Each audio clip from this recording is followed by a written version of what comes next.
I found proof my girlfriend cheated on me, and she tried to gaslight me when confronted. I'm sending everyone we know the proof. I know she uses Reddit and browses these subs, so this is my official breakup notice. We are over. Posted by you/difficult search 327. I made this Reddit account to address you.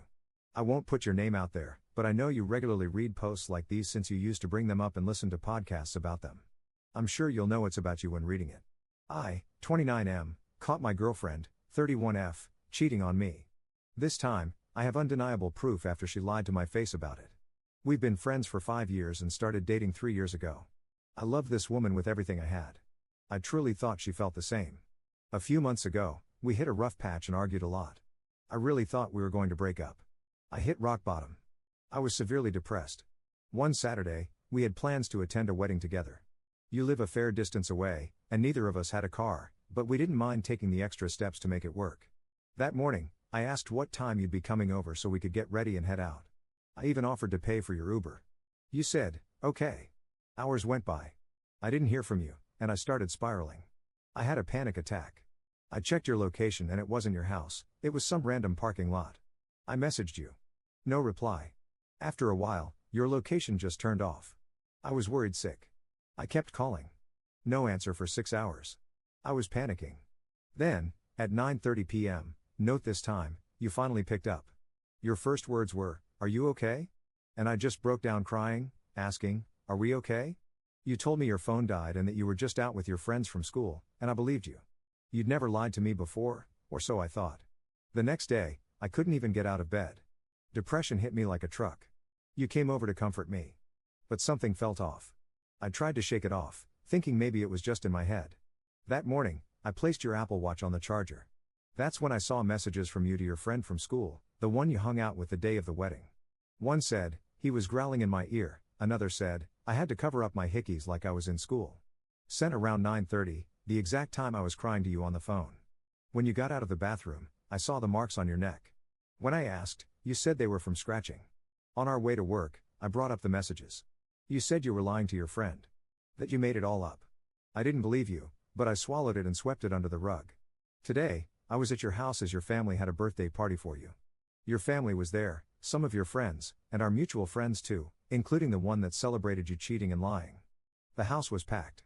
I drank quite a bit because I knew I wasn't going to have the courage to do what I did. I went to your room to lie down in your bed, saying I didn't feel well. And after some time, I told you I was going home and ordered an Uber. I'm in the Uber now typing this up, along with the iPad I gave you. While lying in your bed, I found it, and on it, I didn't just find proof of you cheating, I found everything. The day you turned your location off, you were with the guy you play Call of Duty with. I'm mad at myself for not catching how often you played with him, and how you'd laugh at his jokes. I saw the messages, how you two talked for months, how you planned a hotel meetup the day after he picked you up from work, how you kissed him in his car, how you told him we broke up, you sending a pic of the hickeys he gave you. And guess what? Those messages were sent at 9:45 p.m., the same time I was breaking down on the phone and you were telling me everything was okay. How inconsiderate could you effing be, hearing someone you claim to love cry on the phone, and while they are, you're texting your school friend and him about your infidelity. Speaking of the school friend, I saw conversations celebrating your decision to cheat and laughing about how you got away with it, gassing each other up for lying to me. And there's more crap I found. I found flirty messages with multiple Uber drivers. I found out the ring you said was from your late grandmother was actually from your ex-boyfriend. You wore it our entire relationship. I found messages to him too, telling him you were single. That you will always love him. I saw more messages with your Call of Duty duo, with him saying very sexual things and you saying how nice that sounded. That was the same day I surprised you by coming over to your house for Thanksgiving. I found you sending sexy selfies to multiple men. Some of those pictures were from outings that we were at together. All this crap, and yet you talked about marrying me? You're a piece of crap. Normally, I'm not a petty person, but F it. By the time I press post, I will have already sent screenshots of everything, to your friends, the ones who would be ashamed of you, to your family, the ones who would disown you, to your Call of Duty buddies, who knew nothing about your double life, to my family, to our friend group, and to the crappy school friend who knew everything, smiled in my face at the party, and is still there thinking everything is great. Every person who ever believed in us will know the truth. I've never been more disappointed in anyone in my entire life. You made this bed. Now lie in it. Top/relevant comments. Commenter. The way she handled everything, especially her reactions after you caught her, seems pretty manipulative. It's hard when you're invested in someone, But your mental health has to come first. I hope you're able to take care of yourself and move forward from this. Commenter 2. Letting everyone know who she really is and the life she's living is the best way to get ahead of it before she tries to twist the story. Undoubtedly, when it's learned how deceitful of a cheater she is, how many people she was crossing the line with, it'll be clear she belongs on the streets. Please get yourself tested since she clearly had no concern for your health. Going forward, you'll be better before you know it. You'll find a good woman out there, someone you can trust and who is truly loyal. Just hang with your friends and keep yourself busy. Update 2 days later. Thank you all for the overwhelming support and kind messages after my last post. If anyone's wondering, yes, I'm doing okay. Something just clicked while I was going through those messages. For the first time, I truly realized I'm worthy of love and that the first person who needs to give that love to me is me. Out of all the options I had in that moment, the one I chose felt like the smartest. If I had confronted her in private, she could have manipulated the narrative or gaslit me into doubting what I saw. If I had gone downstairs and made a scene, I would have been surrounded by her family and friends, which would have turned into a screaming match where I was outnumbered. So I removed myself from the situation and let the truth unravel on its own. Just to clear a few things up, we both had our locations shared on iPhone. I wasn't stalking her. The sexy photos weren't nudes. And even still, I didn't send those pictures out, only the text conversations between her and the guys she was messaging. Sending those to people is wrong on another level, and I would never stoop that low. After I left, I took an Uber home, grabbed a few things, and went to stay at my friend's place for the night. I felt okay, but I thought that was just the adrenaline and that I was going to crash hard. I've already signed up for therapy, scheduled an STI test, and I'm planning to take boxing and pottery classes just to keep myself active and focused. While I was staying over, one of her Call of Duty friends messaged me. Turns out the guy she slept with has a wife and kid. I'm not sure how that situation is unfolding, but I hope his wife finds out. That friend also told me she's been removed from their squad. Our mutual friend group has shown a lot of support. One of them even removed her as a bridesmaid from their upcoming wedding and blocked her entirely. I thought everything had finally calmed down, until I came back home this morning. I had already blocked her on everything, so there was no way for her to reach me. Instead, she showed up.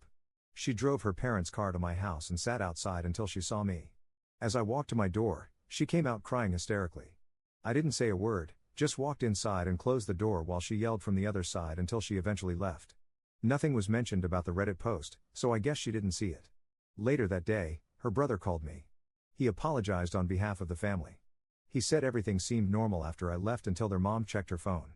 She pulled my ex aside, trying to keep things quiet. But then her aunt, the one who talks a lot, shouted, "You're cheating on your boyfriend," in front of everyone. That blew the lid off. According to him, their family has a history with infidelity, and it caused serious pain in the past. So this incident not only reopened old wounds, but more cheating scandals within the family were exposed that same night.